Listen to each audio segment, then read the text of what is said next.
In this video, you will learn how to run assembly code on a Linux system step by step.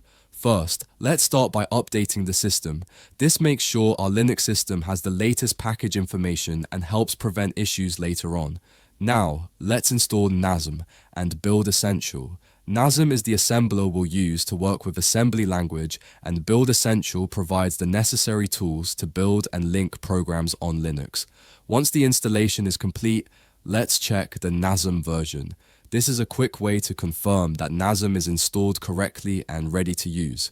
Next, let's move to the directory where our assembly file is located. I already have an assembly file saved on the desktop inside a folder called assembly. Let's display the file and take a look at the code together. This is a very basic hello world example written in assembly.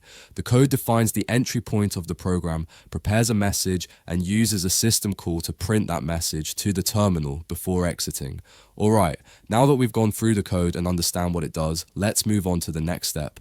At this stage, the assembly source code is converted into an object file that the system can understand, but it's not executable yet.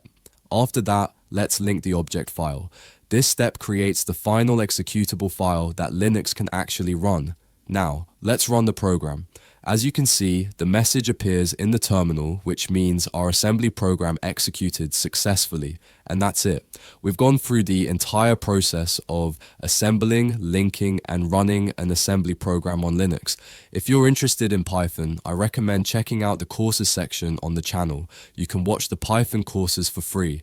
To support us, you can join the YouTube channel and subscribe. Keep learning.